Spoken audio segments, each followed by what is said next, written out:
Welcome to the Plaid Sheep Oracle. This is a general reading, just for the collective.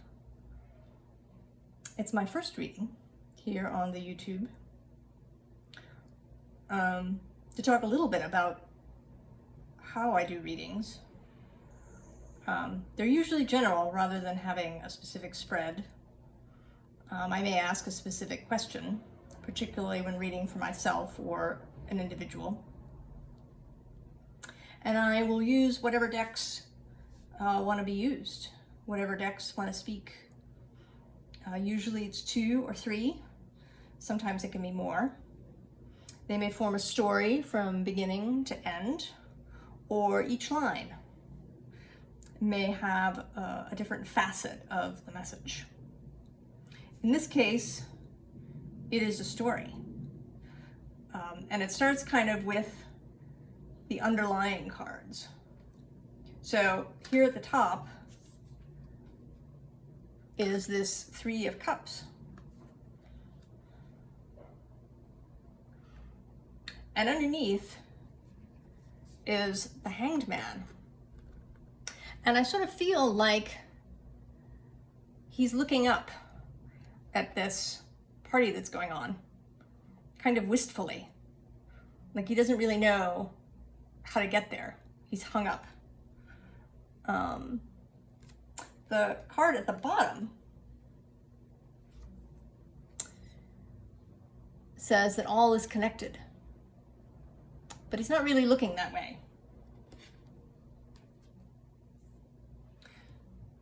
So I think we feel as if things that we've known or understood for most of our lives are leaving us. They're disappearing.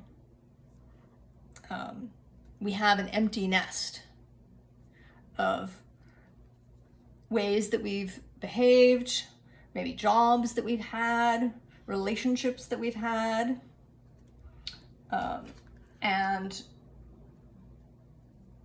they're leaving, flying away from us.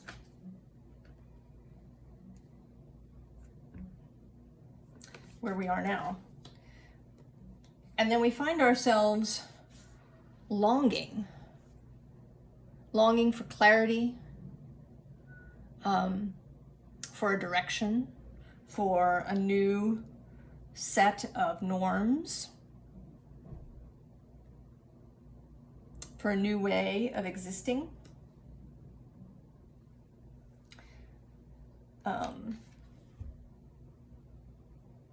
And I feel like this 10 of Cups is spirit, non-physical. Looking down at all of us with a mixture of sympathy and a bit of amusement. They know that we can find these things if we get out of our own heads. That we can find this clarity, lucidity.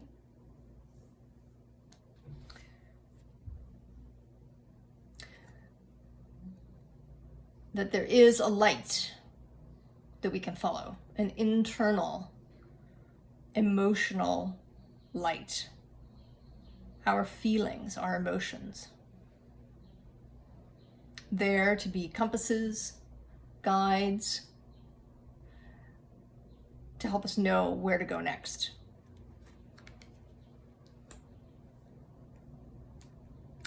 And I feel like this 4 of Water is again spirit with an offering. And they are endlessly patient. They will wait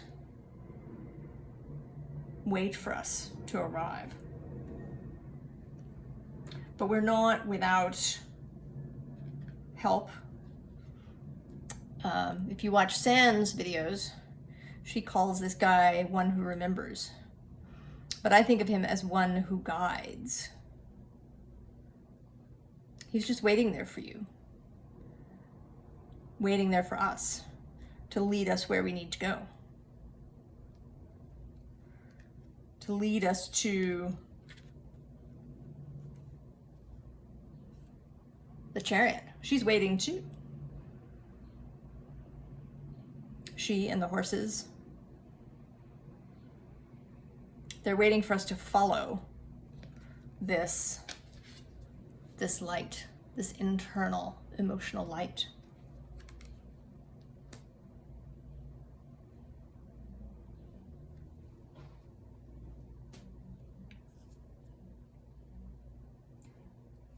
And they know that all is connected, that our lives are filled with signs, synchronicities, that nothing is random, nothing happens by accident. Everything is part of the great web. And the things may have more or less significance to us. And how do we know? And that's by feeling. Something that you see will feel different for you. You'll have a different feeling about it. You'll know it means something else to you than it does to me. We may see the same leaves falling or the same feathers on the ground, or see the same thing in a YouTube video, or read something in a book, and it will mean different things to each of us.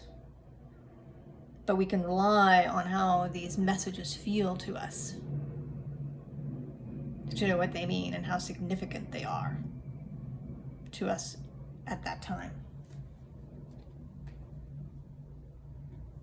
So where will this chariot take us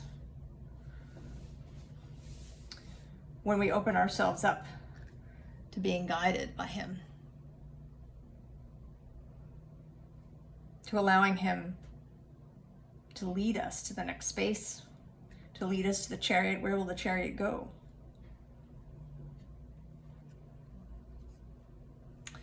First stop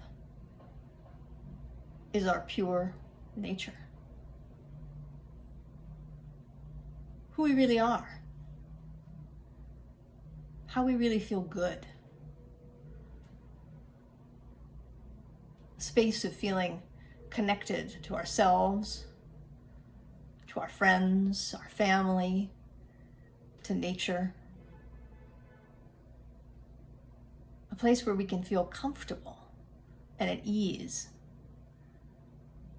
That doesn't involve performance. Where we know ourselves purely and completely. And then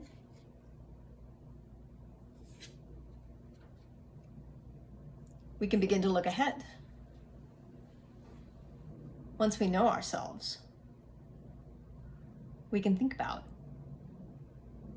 how we want to fly, how we want to use our wings, our talents, our gifts, our joys.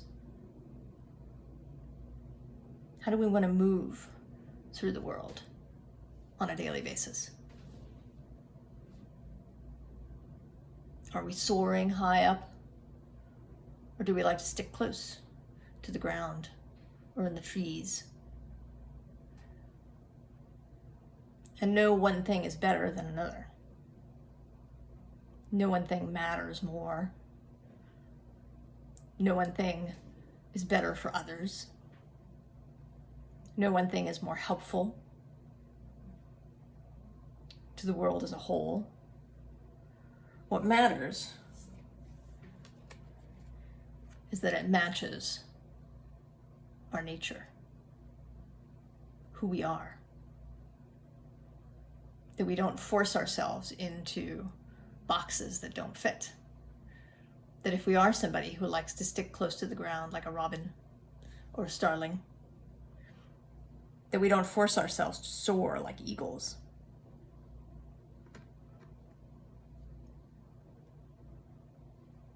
That we honor our true nature.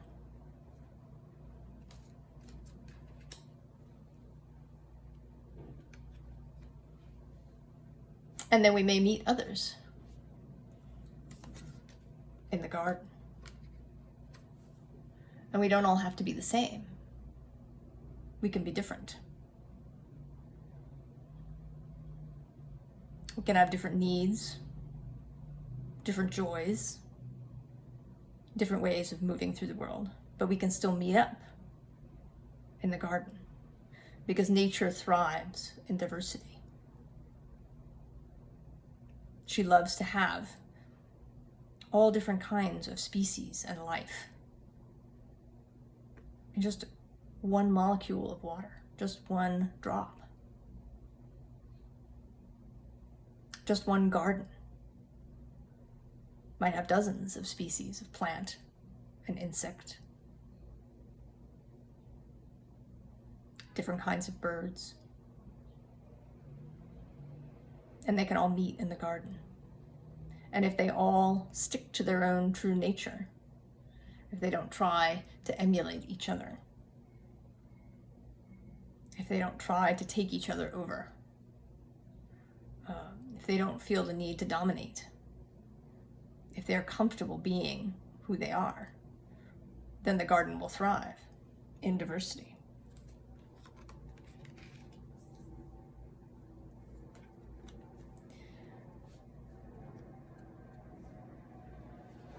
And I think this is more here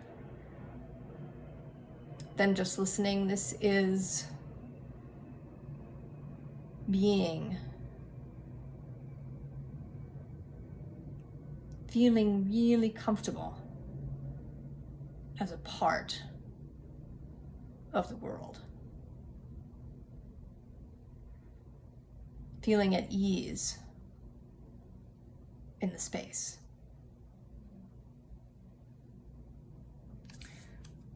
So I do sometimes ask for clarifiers. So I will ask now, what is a piece of advice for us for how to go from this kind of yearning energy to being able to follow our emotions and our hearts?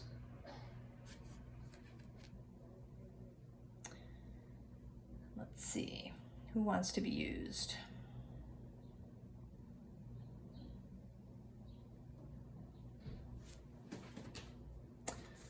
Wild Unknown Animal Oracle.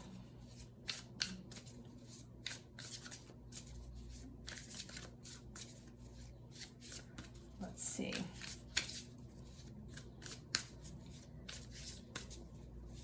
How do we follow our feelings, our hearts?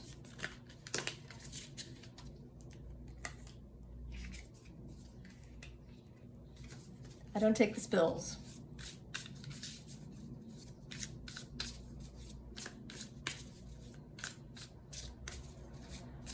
I choose cards.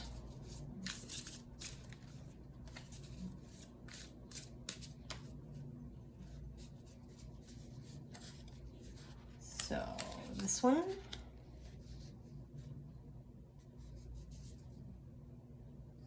and this one. On the bottom, the gazelle. Huh.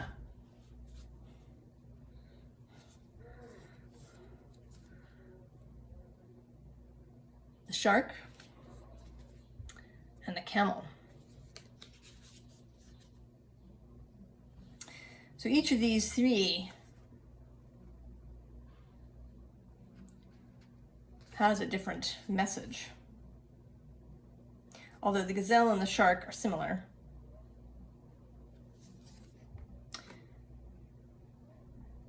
they each rely on their senses. The gazelle to know when the lion is near, and the shark to find food. And they don't stay hyper vigilant, right? Their nervous systems are not consistently jacked up to 10. They know that their senses will warn them. The gazelle knows that his hearing, the little hairs on the back of his neck, they will warn him when it's time to bolt, to run. And the shark's senses are open all the time to that drop of blood, that scent, that ripple in the water that will guide her to her next meal. And this is a message that's been coming up for me personally. Getting back to our human animal bodies, taking advantage of all the senses that we have beyond the traditional 5. Our ability to know what direction we're facing in, where is north. Our sense of smell that detects pheromones and other scents, even if we don't know it. Energetic feeling. How do you know when someone's staring at you or looking at you from across the room? How do you know when you've piqued someone's interest? Really cultivating these senses so that we don't have to remain hypervigilant. We don't have to wonder all the time. We can follow the heart prompt.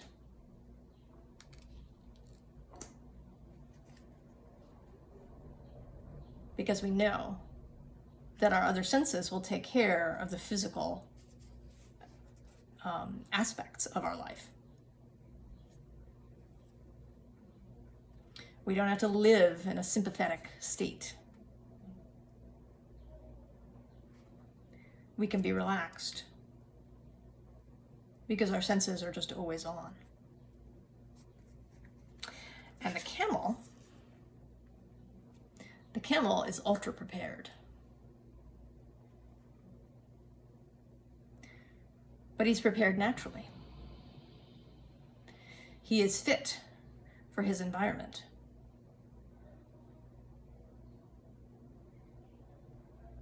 He knows. He has enough water. He feels confident in his abilities because of his talents, his gifts. So it is a matter of building confidence through practice, confidence in our senses, in our animal selves. Some of it may be self-talk, telling ourselves, talking to ourselves, comforting ourselves.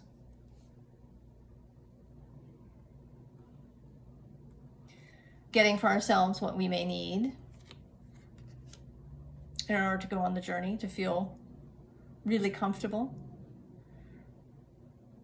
Having an organized space.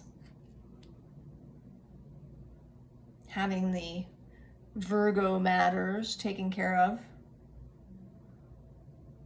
so that we can feel confident, that we're not second guessing ourselves, not wondering if something's going to go wrong, not overthinking it.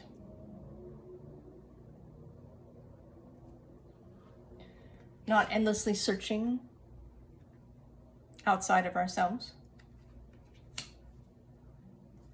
for direction. And once that happens, we will feel the presence of spirit guiding us, giving us anything that we may need along the journey.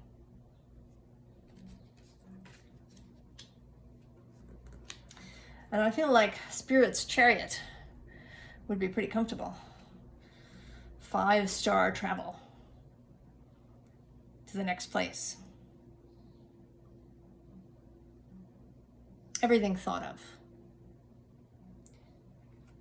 No extra fees or add-ons, everything included on Spirit's chariot.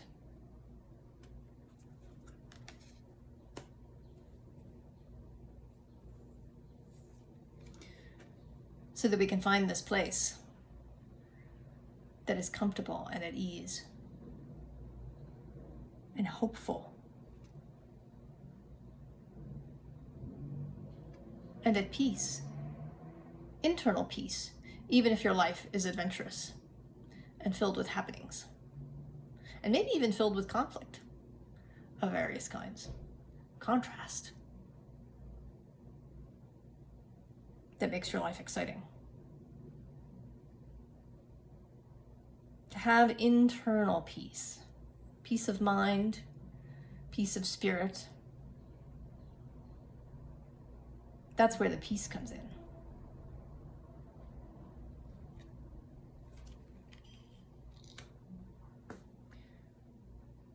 So that's the message. There'll be astrological messages to come, I think. And I hope that you'll join me. See you later.